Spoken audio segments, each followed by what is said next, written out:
Det er jo din podcast, Kat, så nu må du ligesom lige træde i kraft. Nu har jeg lavet introen her, så må du tage over. Jamen, vi har valgt at lave en podcast. Vi ved ikke, hvad den skal hedde endnu. Emma har valgt at lave en podcast, så jeg er blevet tvunget til at være med. Så jeg vil det jo lige sige på forhånd. Jeg har ikke lyst til at være her, jeg gider ikke være med. Ej, lad nu være, det vil du gerne. Nej. Jo, du vil. Okay, måske lidt. Men det er Emma, der har lavet en podcast, og så siger hun, ej, kunne du være griner, hvis du var med? Så sagde jeg, nej, det kunne du ikke. Og så siger hun, du skal være med, så siger jeg, okay, super. Ja, men det var nogenlunde sådan, det foregik. Ja, og du har ikke noget at sige, det var sådan, det skete. Det er fordi, jeg kan godt lide at snakke. Jeg kan godt lide at sådan, det ved jeg ikke, hyggesnak. Jeg synes, det er vildt hyggeligt. Og sådan over en, altså i dag er det så over en cola, men ellers over en kop kaffe eller sådan noget. Jeg synes, det er så hyggeligt. Ja. Så det tænker jeg, lad os da optage det. Det var også noget, jeg fordyber mig meget i, at hyggesnakke over en kop kaffe med mine venner. Jeg har gjort det så meget gennem tiden. Ja, jeg ved ikke, måske det er sådan et håbløst projekt, men jeg synes, det er hyggeligt. Og hvis jeg synes, det er hyggeligt, så må jeg godt gøre det. Det er rigtigt. Ja. Nu skal jeg i hvert fald, der er et eller andet... Kan man høre lyden, hvis jeg sætter den herop? Det kan man godt, men der er et eller andet lort på min. Det er meget lækkert.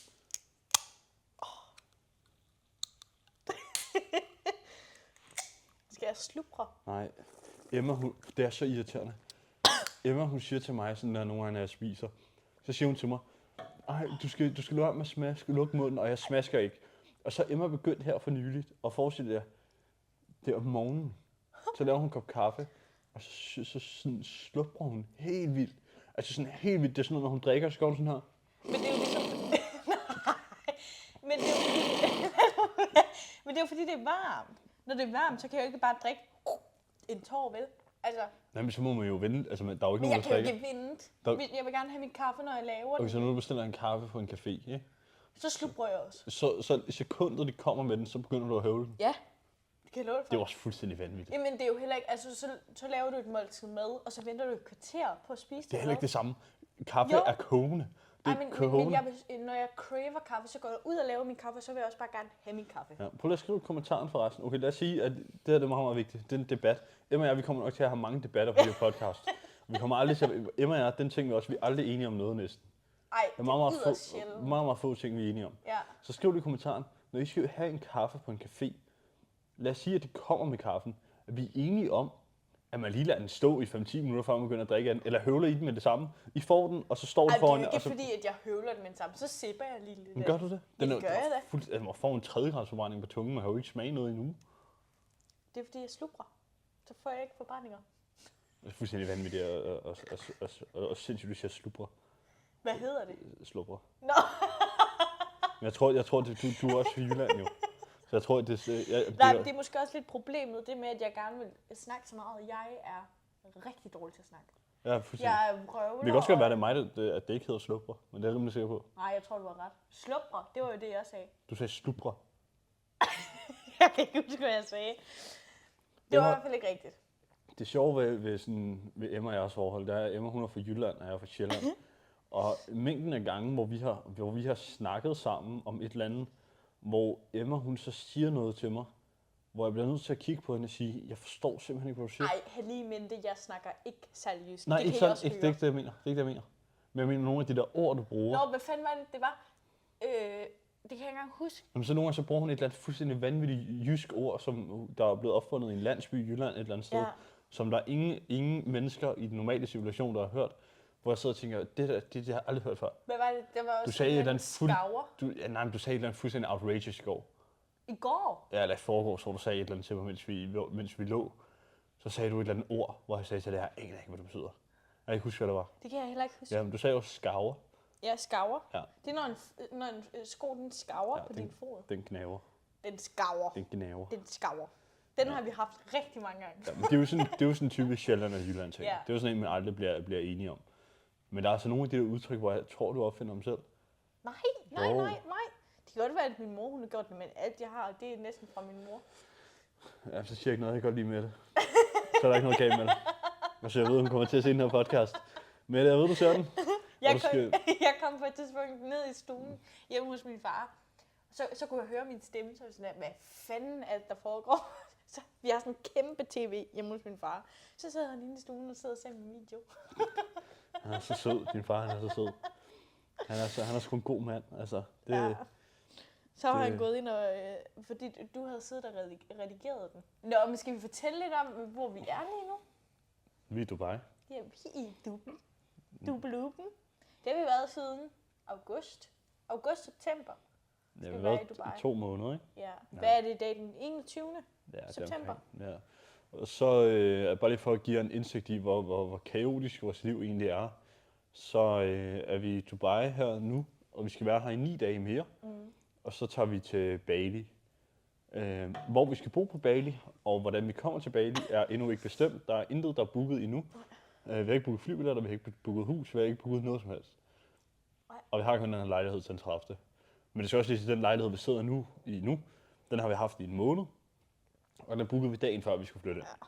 Så du ved, men igen, altså gode ting. Og det er så langt ude af min comfort zone. Jeg er meget sådan, planlægger alt, og det skal bare ske en måned før vi skal noget som helst. Før jeg mødte dig, ville jeg blive stress helt vildt over det. Men det er som om sådan, jeg lægger det bare ud til dig. Det fikser dagen. Ja, jeg fikser det også hver gang jo. Ja, men jeg tror også, det er derfor, du har ligesom bevist, at det kan lade sig gøre. Ja, men jeg gider simpelthen ikke stress. Hvis der er én ting, jeg hader, så er det stress. Ej, fuck mand, men altså det kan også nogle gange blive lidt for meget, Daniel. Jamen, jeg nægter simpelthen stress. Men det er fordi, at Emma hun går meget ved tidspunkter nogle gange. Så sådan for eksempel, hvis vi aftaler, at vi skal ud og gå kl. 2, så er det meget, meget vigtigt for Emma, at vi er ude og gå kl. 14.00. Hvor i mit hoved er det sådan, om vi går 14 eller 14.10, er fucking same. Jeg gider ikke rende rundt og skulle skynde mig for at nå det til kl. 14. Altså, vi skulle filme den her podcast klokken 15, og i dag er det faktisk første gang, jeg tror nogensinde, du har været før. Ja, og så opvejer du på alle de gange, hvor jeg ikke har været før. Nu er vi i 0. Ej, Daniel, jo, nu er vi i 0. Nogle gange så kommer første gang, Daniel han skulle hjem til mig, der kommer han 2 timer for sent. 2 timer, Daniel. Jeg var på arbejde. Jeg skulle arbejde. Du var færdig på præcis det tidspunkt, du havde sagt. Jeg tror, kørte jeg ikke forkert eller hvad? Jo, så skulle du i Bilka. Ja. På vej hjem. Jeg købte en bog til dig.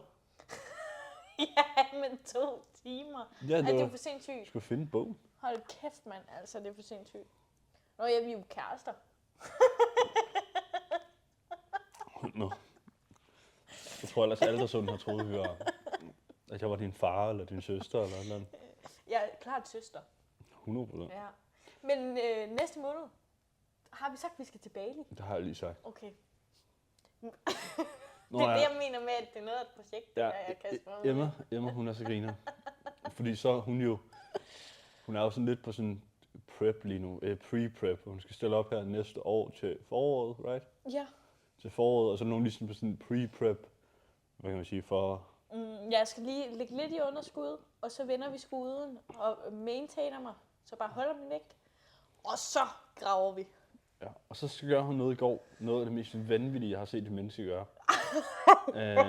Fordi at når man er sådan i kalorieunderskud, og sådan ikke får så meget mad, og laver meget cardio og så videre, så begynder ens hjerne lidt at stoppe med at virke.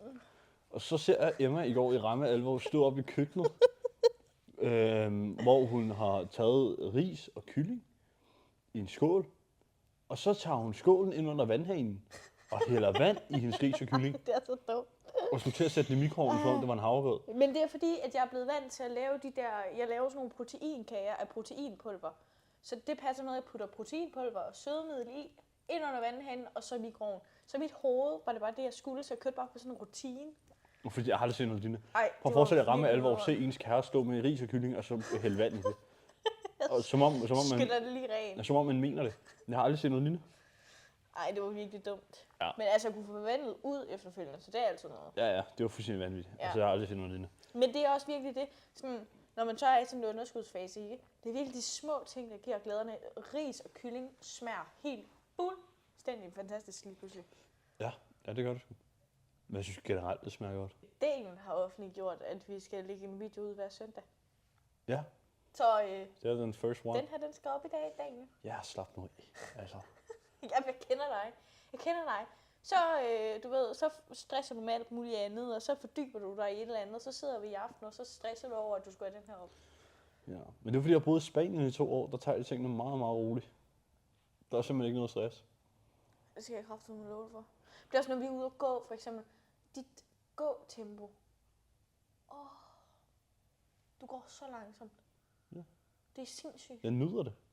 Ja, Altså, Jeg nyder at gå en tur. du nyder det ikke, lad nu være. Jo, det er derfor, jeg går det er langsomt. mig, der tvinger dig med. Vi skal også lige sige, at hvis det er fordi, jeg går langsomt i dag, bruger man, jeg løb 10 km i går. Hvis der er noget, jeg er dårligt til, så er det virkelig at løbe. Jeg kan ikke finde ud af det. Du kan godt finde ud af at løbe. Ej, det kan jeg virkelig ikke. Jo, Nej, du synes bare, det er for hårdt. Jeg har ikke mindsetet til at kunne løbe. Det har jeg bare ikke.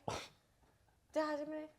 Det er sådan, i mit hoved ikke, hvis du løber på et løbebånd. For først så gider jeg slet ikke løbe ude i naturen, fordi det synes jeg er røvsygt. Hvis jeg så løber på et løbebånd, så den der stopknap, den taler bare så meget til mig, så er det færdigt. Jeg har ikke mindset til at løbe. Det har jeg ikke. Det er en lorteundskyldning. Nej. Jo. Nej. Jo. Nej, det er jo bare en realitet. Hvis jeg virkelig ville løbe, så kunne jeg sikkert sagtens. Jamen, så har du jo stadig mindsetet til det. Så har du bare ikke viljen og lysten til det. Jeg hader, når han har ret. Ja, okay. Jeg har ikke viljen til. Jeg vil ikke løbe. Det er jo det samme som at Jeg sige, synes, det er sjovt. det er det samme som at sige, at man ikke har mindsetet til at tabe sig. Alle har jo mindsetet til at tabe sig. Det kan godt være, at der er nogle ting, man skal så have styr på, før det er, at man kan være succesfuld med et vægttab. Ja. Men jeg tror ikke, der er nogen, der står og ikke kan tabe sig. Altså, hvis måske er der nogle ting, man skal have styr på. Men når du får styr på dem, så kan du godt tabe dig. Ja, altså vægttab er jo virkelig et mindset. Det er, fordi du kan sagtens. Altså hvis det var så nemt, så ville jeg alle skrevet til chat. Hey chat, gider du at lave en kostplan og en træningsplan til mig? Bum, fordi hvad skulle jeg til at sige der? Jeg ved ikke. Men så havde, Apropos at finde på sin egen ting. så havde du fået de planer, så havde du tabt dig. Ja. Men det kræver bare så meget andet. Ja, men man kan stadig ikke lægge sådan noget og sige, at man ikke har mindsetet til det. Man kan godt sige, at du ikke er klar til det endnu, men så kan man arbejde med de ting, der gør, at du ikke er klar til det. 100%. Fordi vi kan alle sammen tabe os. Ja, præcis. Og det er det, jeg mener med, at man ikke kan sige, at man ikke har mindsetet til det. Fordi hvis du siger for eksempel, at jeg har ikke mindsetet til det, så giver du op. Så fortæller du dig selv, at du ikke kan. Ja, ja. Men i stedet for at sige, at hey, jeg har nogle udfordringer, der gør, at jeg måske har svært ved at tabe mig x, y, z. Jeg har jo kæmper med noget ved siden af.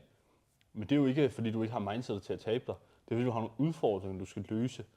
Men hvis man ligger så ned og siger, jeg har ikke mindsetet, så har du givet op på forhånd. Ja, men det er også forkert at sige, at man skal have et bestemt mindset til at tabe dig. Jeg har ikke det samme mindset, som du har. Og vi kan begge to tabe os. Ja, det er meget, meget, meget individuelt. Ja, og det er det også for alle mennesker. For eksempel, jeg har jo meget det der mindset, der hedder, altså sådan, lad os sige, at jeg skal tabe mig, så er jeg sådan, okay, super, selvom jeg har det dårligt, så pusher jeg på alligevel. Ja. Hvor at jeg har også respekt for folk, der har det på en anden måde, hvor de måske gerne vil fikse nogle ting først, x, y, z. Det er ikke sådan, jeg fungerer, men det er jo fair nok. Hvis det er sådan, jeg tror også, der er mange facetter i det, i forhold til, at der er måske nogen, der kæmper med noget andet. Altså for mig, jeg kæmper jo ikke med det, der hedder, at jeg for eksempel overspiser helt vildt. Selvfølgelig gør det nogle gange i perioder, hvor jeg måske kommer til at spise lidt for meget, men for mig er det ikke så komplekst, at jeg ikke kan sige til mig selv, luk munden, hold din kæft og lad være. Nej. Men det er det jo nok for nogen, og det er jo ikke noget, jeg kan sætte mig ind i, fordi jeg ikke selv har det sådan. Nej, men jeg har haft det. Jeg fik det i november sidste år, tror jeg, og jeg havde lige november-december, som var mega off, faktisk også lidt af januar, inden jeg blev coachet af Ibsen, som jeg er hos nu, hvor at jeg tog på og gerne ville tabe mig, og prøvede selv at tabe mig, men jeg fandt bare hurtigt ud af, at jeg kan ikke tabe mig, hvis jeg bare ikke er klar oven i hovedet. Ja. Og jeg var ikke klar oven i hovedet der, overhovedet ikke. Så jeg arbejdede med det først, og så tog vægttabet bagefter. Men jeg tror også, at det er jo meget grunden til, at folk får en coach. Fordi du bliver aldrig klar oven i hovedet selv. Det tror jeg ikke, du gør. Nej, også fordi jeg havde ikke mulighed for at komme ud med mine tanker. Jeg sad med mine tanker alene. Det er det. Så jeg tror ikke, altså hvis man er i den position, hvor man siger, at jeg er ikke klar i mit hoved til at tabe mig, så derfor skal jeg ikke have en coach, så er det bare lidt noget lort, undskyld mit sprog, men det er lidt noget lort at fyre af.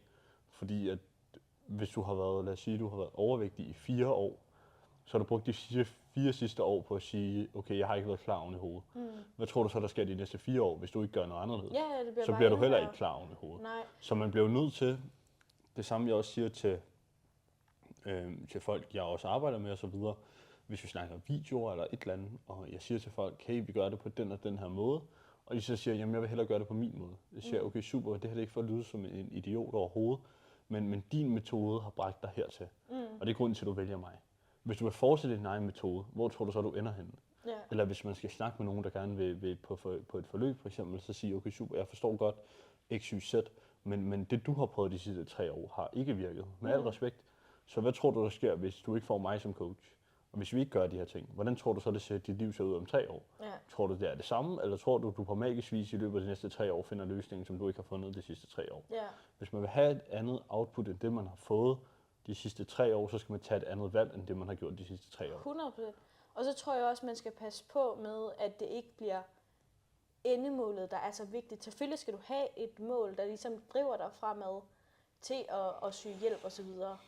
Men det skal ikke være det, der afgør, om du ender med at blive glad. Fordi når du så får det mål, så bliver den glæde lavet om til frygt, fordi nu har du opnået målet. Hvad skal det så bagefter? Så kan du ikke være glad mere. Nej, men det er jo der, hvor man så skal finde glæde i at kunne begynde at leve lidt mere sådan. Altså sådan, fordi lad os sige, at der var forskel på et vægttab. Fordi lad os sige, at du skal tabe dig 40 kilo. Så skal du bare ned i en plan, der er lidt restriktiv, hvis du gerne vil tabe 40 kilo på et år. Det kan man ikke komme ud om.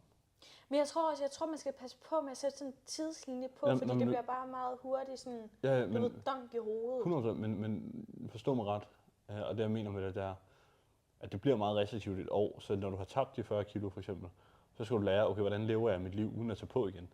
Hvordan finder jeg ro i måske ikke at skulle gøre XYZ? Jeg ved ikke, og det er også, at du har en anden tilgang. Ja, der er jeg ikke helt enig. Fordi hvis du har brug for at tabe 40 kilo, så har du brug for at lave om på din livsstil. For der er noget i din livsstil, der har gjort, at du har taget i gåseøjne så meget på. True, men når du så er færdig med at tabe dig, så skal du lave noget om igen jo. Ja, men så kan du lige så godt bare tage den på vejen. Nej, men det er ikke det, jeg mener. Men fordi lad os sige, vi er enige om, for at tabe, der skal du være kalorieunderskud. Ja, 100%. Og så når du så har tabt dig, så skal du jo ikke være i kalorieunderskud mere. Det vil sige, så skal du også lære at være komfortabel i at spise noget mere mad, uden at være bange for at tage på. Ja. Så det er det, jeg mener med det der med, altså når du har været igennem et vægttab, så uanset hvad, så om man spiser chokolade, det ene eller andet, så kræver det, at man er kalorieunderskud og finder ud af, hvor mange kalorier man spiser om dagen. Ja. Du kan ikke tabe dig, du kan måske godt ved at gætte dig frem til, hvor mange kalorier du får, men det kommer til at svinge af helvedes til. Ja. Så du er nødt til at finde ud af, hvor mange kalorier får man om dagen. Godt. Og så ligger man så på det, som man taber sig. Jeg har faktisk en på forløb lige nu, som er i gang med at tabe sig, som ikke følger en kostplan overhovedet, fordi det passer bare overhovedet ikke til hendes hverdag. Så sender hun billeder hver dag af hendes vægt. Hun taber sig i gennemsnit 800 gram hver uge. Det er også stærkt. Ja. Men det er måske også fordi, at hun har lidt viden om. Ja, og hun er bare dygtig til at, tage de kommentarer og feedbacks, jeg giver hende til sig. Ja. Så hvis hun har en frokost, hvor hun spiser en salat, og jeg kan se, okay, der er næsten mere dressing, end der er salat, så skal vi lidt ned på dressing, køber eventuelt noget kalorielet dressing, og så kører den vej igennem. Men det er også det, der er så nemt ved det. Altså, der er så mange ting, man kan gøre. For lad os sige, at du spiser meget dressing. Super, tag din dressing med 400 kalorier, skift den til en med 40 kalorier. Super, hvis du drikker cola, skift til Pepsi Max. Ja. Hvis du drikker kaffe med mælk, fjern mælken eller have lidt mindre i. Altså, du ved, det er, sådan, det er mange af de der små ting. Fordi lad os sige, at du drikker 3 cola om dagen normalt. Det er 450 kalorier næsten. Lad os sige, at du får ekstra. Så drikker du 3 kopper kaffe med mælk i, det er måske 200 kalorier ekstra, så er vi på 650 kalorier ekstra. Spiser du måske 2 måltider med dressing, så snakker vi måske 1000 kalorier ekstra i alt, som du kan fjerne. Sådan der. Men det er også det, sådan, jeg oplever, at mange har misforstået omkring et vægttab. At du skal spise salat, ingen kulhydrater, ingen sodavand, ingen sødsager, ingen chokolade. Altså det bliver meget, meget, meget restriktivt, hvor jeg tænker, what the fuck? Altså jeg vil krasse, hvis jeg skulle leve sådan en hverdag. Det er det. Men igen, det er jo også at tilpasse det til individet. Fordi sådan, måden det fungerer godt på mig på, det er også for eksempel, altså jeg vil sagtens skulle følge en meget, meget streng kostplan hele ugen, hvis jeg vidste, okay, jeg har en dag off. Ja. Du har selvfølgelig godt kunne gøre det. Ja. Men hvis jeg fik at vide, følg den her kostplan resten af dit liv, du må ikke spise andet riskylling, så vil jeg skyde mig til det hoved. Ja, men også fordi, sådan er min hjerne i hvert fald, og jeg tænker måske, at mange har det sådan. Lige så snart jeg får at vide, Emma, det skal du bare ikke røre, det må du ikke, det kan vi ikke finde plads til eller noget som helst. Det er det eneste, jeg kan tænke på. Det er det eneste, jeg har lyst til. Ja. Det er det, jeg ikke kan få, og det jeg ikke kan finde plads til. Så for mig handler det rigtig meget om at spise varieret. Der skal være en masse farver i min mad, og jeg skal spise det, jeg har lyst til. Jeg tracker selv mine kalorier, ud fra de makroer, jeg har fået af Ibsen. Og det er så lækkert for mig. Ja, det er også det. Jeg tror, det kommer meget ind på, fordi der er nogen, der fungerer rigtig godt på kostplan. Nogle, der fungerer godt ved slet ikke at tælle kalorier, der er nogen, der fungerer godt ved at tælle kalorier og track det. Og der er jo bare forskellige benefits til hvad, fordi du kan også sige, hvis man trækker en helt ud og siger, okay, jeg vil optimere mit helbred, så er det jo ret vigtigt, at man også får den perfekte mængde fibre og vitaminer der. Men hvis man bare vil tabe sig, lad os være ærlige, selvfølgelig skal man sørge for at få nogle grøntsager osv. Men det er måske ikke så vigtigt, at man får X, Y, Z. Det er i hvert fald ikke det, der skal have hovedfokus. Nej, altså altid godt at spise grøntsager, så det skal man jo have. Også fordi det giver volumen. Altså, der er næsten ingen kalorier i det. Nej. Det er skidesmart. Det er det. Jeg tror, det handler meget om, hvilken type person han er. Og sådan, hvad man har brug for. Det er jo også det fede ved coaching. Ja. Da man kan vælge den person, man føler, man resonerer bedst med. Ja. Og der er nogen, der resonerer pissegodt med dig, og der er nogen, der resonerer bedre med en anden, og en tredje og en fjerde. Og det er der jo ikke noget forkert i. Der er jo ikke nogen tilgang, der er forkert. Overhovedet ikke. Selvfølgelig er der måske nogen tilgang, der er forkert. Altså, det vil der jo 100% være, uanset hvad. Altså, hvis man står og siger, at man skal spise 200 kalorier om dagen for at tabe sig, den tilgang er jo på papiret forkert. Ja. Men det største del af tilgangen er jo ikke forkert. Det handler bare om, hvad passer jeg i, hvilken kasse og hvilken boks passer jeg ind i. Og jeg vil jo ikke passe ind i den boks, der passer til dit coaching. Nej. Men du vil nok godt kunne tilpasse det, så jeg passer ind. Men som hovedfokus vil jeg nok ikke passe ind i den boks. Også hvis jeg begynder at løbe og det ene og det andet, så vil jeg måske passe ind i en anden boks.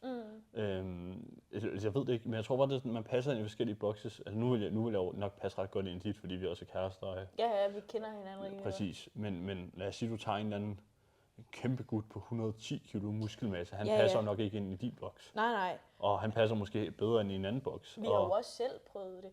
Vi har jo selv skiftet coach. Jeg har været ved Ibsen er min fjerde coach. Jeg startede med en online coach, og har efterfølgende fået en atletcoach, og efterfølgende en atletcoach, og så Ibsen, som også er en atletcoach. Ja. Og han er nummer 2. Den første online coach, der skulle også track kalorier. Og de 2 andre var jeg på kostplan. Den sidste meget mere restriktiv end den første. Og så er jeg kommet på makroplan igen hos Ibsen. Jeg har fandme været hos mange, mand. Jeg kan huske det. Men det er fordi, jeg kan aldrig beslutte mig. Har du været ved mange? Ja, det er sindssygt, mand. Jeg troede kun, du havde været ved Borrell. Nå nej, du har også jeg har været ved så mange. Men det er også fordi, Daniel startede jo med at være ved en coach, da han var 12. Altså, det er jo fuldstændig sindssygt. Ja. Så kan man godt undre sig over, hvorfor jeg ikke er blevet større, ikke? Men, måske når man er 12, så er ens fokus heller ikke lige helt at blive stor og stærk, tænker jeg. Jeg var også fed af helvedes til, sorry. Må jeg sige det?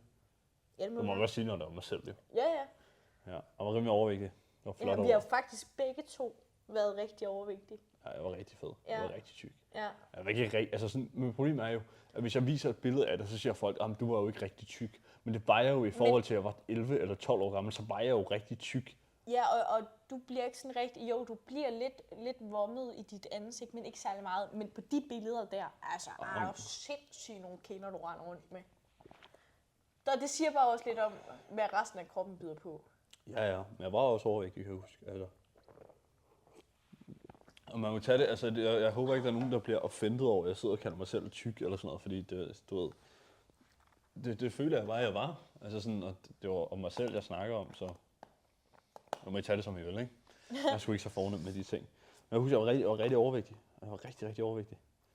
Jeg var meget tyk. Men det er også, altså det gik jo også ud over, både hvordan du havde det med dig selv, men også sådan det sociale og sådan noget, du havde på det tidspunkt. Jeg var jo sindssygt, mand. Jeg havde det helvede til. Så der er jo ikke noget galt med at være overvægtig. Det er ikke det. Men når det bliver usundt, både socialt, og det bliver usundt for din krop, så skal man til at kigge ind i.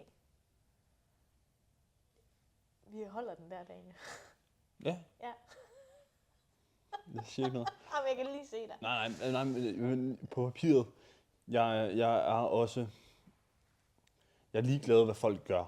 Altså, folk må gøre, hvad de vil. Der, hvor det bliver et problem, det er, når de begynder at sige, at det ikke er usundt at være overvægtig, for det er det. Ja, men det er jo også usundt at være alt for tynd. Det er usundt, du ved, det er også usundt. Det er også usundt at være på kostplan 24/7. Ja. Det er jo usundt. Altså sådan usundt for dit hoved. Alt er usundt for noget. Og det, hvor jeg bliver træt af det, det er, hvis folk siger, at det ikke er usundt at være overvægtig. For det er det på papiret. Det er det. Det er fucking usundt for din krop. Din krop er under kæmpe pres. Så uanset hvor godt du siger, du har det, så er det stadig usundt. Og det er forkert at sige, at det ikke er usundt at være overvægtig. At man så vælger, og fordi, trust me, det er også usundt at tage i byen og drikke alkohol hver weekend. Det er også usundt det ene og det andet. Altså sådan, alting er usundt. Men derfor skal man jo heller ikke stå og sige, at det ikke er usundt at drikke og være stiv. For det er også usundt, og det er bare videnskabeligt bevist, at det er usundt, og det skader din krop. Lige så vel som det skader din krop at være alt for tynd, lige så vel som det skader din krop at være alt for overvægtig. Ikke dermed sagt, at det er forkert at gå i byen og drikke sig stiv. Du skal bare være vidne, du skal bare være opmærksom på, at der er en konsekvens, og konsekvensen er faktuelt bevis, at det er usundt. Ja. Og du kan ikke argumentere for, at det ikke er usundt. Men igen, så hvis man trækker hen og siger, at det ikke er okay at være overvægtig. Jeg er fucking ligeglad, hvad folk er. De skal bare lade mig presse noget ned over hovedet på mig omkring, at det er okay. Og det ikke er usundt, og det ikke påvirker ens liv, fordi det gør det. Ja, jeg prøvede, altså dengang jeg havde de overspisninger tilbage i november,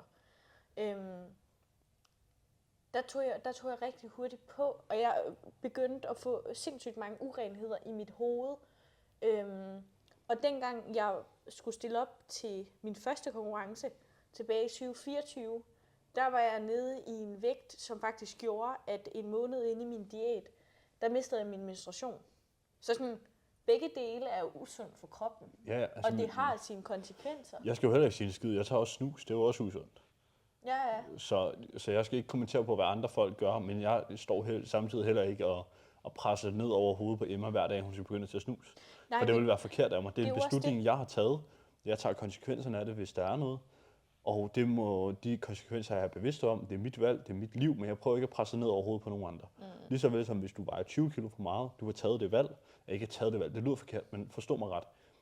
Det er dig, der vejer 20 kilo for meget. Hvis du mener, det er okay, og det ikke er usundt for dig, cool. Tro på det. Men lad være med at presse ned over hovedet på andre, at du er sund og rask og alt det her, fordi din krop er under pres, når du vejer for meget. Du har det nok ikke godt mentalt, og jeg tror mange af dem, der siger, at de stadig har det godt, de har det ikke godt. Og jeg tror, det er en forsvarsmekanisme for, at de ikke gider indrømme det, fordi det er for hårdt for dem at se det i øjnene, at de ikke har det godt med, hvordan de har det, og hvordan de ser ud. Så derfor prøver de at sige, at de har det fint. Ja, og det er også en note til jer, der starter et vægttab. I skal ikke forvente, at fordi I så når x antal kilo, så får I det bare skide godt i jeres krop. I bliver glade for, hvordan I ser ud, for mere vil altid have mere. Så start med at være glad for det, du ser i spejlet. Start med at være glad og tilfreds med, at du vælger at tage en beslutning om at komme tættere på det, du ønsker at se i spejlet. Bare elsk rejsen og være glad for det liv, du skaber undervejs. For det er jo ikke resultatet. Fordi jo, selvfølgelig får du det også fedt af resultatet. Men du får det også fedt over, at du nu er den person, der har skabt det resultat. Jeg skulle også lige til at sige, at det skal ikke være selve resultatet, der giver dig glæden. Men den type, du bliver. Du bliver den type, der siger, at du taber 20 kilo, og du har tabt 20 kilo. Det vil sige, nu kan du stole på de ting, du siger til dig selv. Du er typen, hvor du ved, at når du går i seng om aftenen, at de ting, du siger, det er de ting, du gør. Men også overvej bare at være typen, der gør noget godt for en selv. Altså, fuck, hvor er det mega nice. Det er jo også den gennemsnitlige dansker, kan jo ikke engang løbe 5 kilometer. Altså lad os være det. Du kan jo godt. Nej, det kan jeg ikke. Men det er jo også sindssygt, altså i en eller anden forstand, ikke? Jo. Du kunne jo godt. Lad os sige, at det var liv eller død, så kunne du godt. Ja, altså hvis du snakker liv eller død, men hvis du sagde til mig, Emma, gå ned og løb 5 km nu, jeg kan sige dig, jeg kunne ikke. Nej, det kunne jeg ikke. Men det er også det der problemet. Fordi, det er måske et hot take det her, og det er jo ikke fordi, jeg skal spille smart eller noget som helst. Men jeg var fucking, og det er heller ikke fordi, at 10 km er ikke meget, det jeg løb i går. Jeg var fucking ved at krasse af. Du ved, men det der med, at lad nu være med at være fucking, altså lad nu være med at give op for helvede. Lad nu være, fordi jeg kan jo sige, så har jeg løbet 5. Og så kan jeg godt tænke, fuck det er hårdt. Og det var røvhårdt. Og der var stadig 5 km igen, jeg var kun halvvejs. Men du er også bare lavet af noget andet nogle gange, end så mange andre mennesker. Men det er også fordi, jeg har været villig til at tage de kampe, som der også er mange, der ikke har taget endnu. Ja, men jeg tror også, det at du startede i en rigtig tidlig alder. Du skal tænke på, lad os sige, at der er en på 20, som starter hendes vægttabsrejse i dag. Det hun starter med som 20-årig, det starter du med som 12-årig. Du har ligesom været igennem så meget mere i så mange men år. det var heller ikke for at pille folk ned over hovedet. Nej. Det var bare for at prøve at sige, at hvis du kan gå ind i tingene med en mentalitet om, at det her nærmest er fucking liv eller død, og du gør alt, hvad du kan, så kommer du 1000 gange længere. For eksempel, når du er nede at træne, i stedet for at sige, nu er jeg bare nede at træne, så nu er jeg fucking nede at træne, og nu smasker jeg det her lort. Også det der med at vente til noget positivt. Prøv at overveje, altså hvad du egentlig i virkeligheden er i stand til. Du kan selv bestemme, hvordan dit liv ser ud. Du kan selv bestemme, jeg vågner fra sengen. Vågner jeg med et smil, eller vågner jeg grædefærdig og tænker, fuck, det bliver en lortedag. Ja, altså sådan, alt er relativt. Jamen, jeg tror bare, det der med også sådan at ture og presse sig selv, fordi at altså sådan, din krop kan så meget mere, end du selv tror. Jeg tror, alle kan på papiret godt løbe 10 km, hvis jeg stod med en pistol for panden. Så det der med også med at stole på, okay, jeg kan godt det her. Ja. Selvfølgelig er det fucking hårdt. Jeg havde også i går, da der løb, jeg følte også, at jeg skulle til at besvime af, hvor sådan her, du ved, hvis, i stedet for at tænke sådan her, der er nået til 5 km, i stedet for at tænke, fuck, der er 5 igen, så tænke, okay, hvis jeg bare tager det et skridt ad gangen. Ja. Hvis jeg bare tager et skridt, og når jeg har taget det ene skridt, så tager jeg et skridt mere, og så bliver jeg bare ved, og lige pludselig så løber 10, fordi du bare fokuserer på det ene skridt, i stedet for at fokusere på 10 km. Ja. Jeg læste, hvad fanden var det var? Et eller andet med, du skal ikke fylde dit kop op, før det er tomt. Det der med, at du skal sætte dig et lille mål. Når du har nået det mål, så kan du fylde et mål mere på. Så det ikke bliver sådan noget, at du lige pludselig har en hel flaske, der bare flyder over med alle mulige mål, du gerne vil opnå. Ja, altså at fokusere på et fucking mål ad gangen. Altså hvis du skal tabe på 20 kilo, godt. Dit hovedmål er at tabe på 20 kilo. Hvor lang tid tager det? Det tager måske et år, godt. Hvor meget skal jeg så tabe på måneden? Ja, men godt. bare Det er så, lad os sige 10 kilo på 10 måneder. Godt. Ja. Det er 10 kilo på 10 måneder, det er mit hovedmål. Det vil sige 1 kilo om måneden, det vil sige 250 gram om ugen. Du har brækket det ned, det er meget mere overskueligt og så videre. Okay, super, så har du en uge, 250 gram af, super, motiveret næste uge, 250 mere. Ja. I stedet for at tænke, fuck man, uoverskueligt, det tager 10 måneder, fordi det tager 10 måneder. Men også fordi, at prøv at høre for dig selv, hvor meget der egentlig, altså hvor langt der er fra 250 gram til 10 kilo. Der er rigtig, rigtig meget, det. Så det bliver så uoverskueligt for din hjerne. Hellere bare brække det ned, og så tage tingene. Altså sådan, fordi og noget der også er, det er, at jeg tror det er også noget, fordi man kan jo ikke altid køre på motivation, men det er noget, der kan holde en motiveret, hvis man er en type, der har brug for det. Så det ikke virker så uoverskueligt, så bræk det ned i de der mål der, og så, ligesom hvis jeg skulle løbe 10 km, så brækker det ned og siger, okay super, jeg løber 2,5, så er jeg en fjerdedel. Så løber jeg 3,3, så er jeg løbet en tredjedel. Så løber jeg 5, så er jeg halvvejs, så løber jeg 7,5, eller 6,3, eller 6,6, så er jeg 3 fjerdedel. Eller hvad? Ja, det ved jeg ikke. Jeg kan ikke finde noget 3 fjerdedel, ja, 3 fjerdedel. Så løber jeg 7,5, så er jeg så 2/3 igennem. Ja. Og så har jeg det sådan, lige så snart jeg er nået til 8, lige så snart jeg er nået til 9, så giver jeg ikke op, for så er der 1 tilbage. Nej. Så føler mig så er det ret nemt, og lige så snart jeg er nået til 8, så er der 2 tilbage. Og det har jeg alligevel gjort 4 gange før. Det der med at prøve at brække det ned i din hjerne, mens du er i gang, så det ikke virker som om, at fuck. Fordi jeg ved godt, i går, da jeg skulle løbe 10 for eksempel, det tager en time. Hvis jeg fokuserer på, at det tager en time, så får jeg en depression, og jeg får angst, fordi det er hårdt. Prøv at overveje også bare sådan gå ind til det, og så bare vide, at den næste time, der skal bare lide. Ja, men hvis man brækker det ned, og så bare prøver at fokusere på tiden så meget, men fokusere på, at du opnår det, du skal, og fokusere på at presse dig selv. Fordi det kunne også godt være i går, at det tog 1,5 time, eller 2 timer, det er lige meget. Jeg skal bare i mål.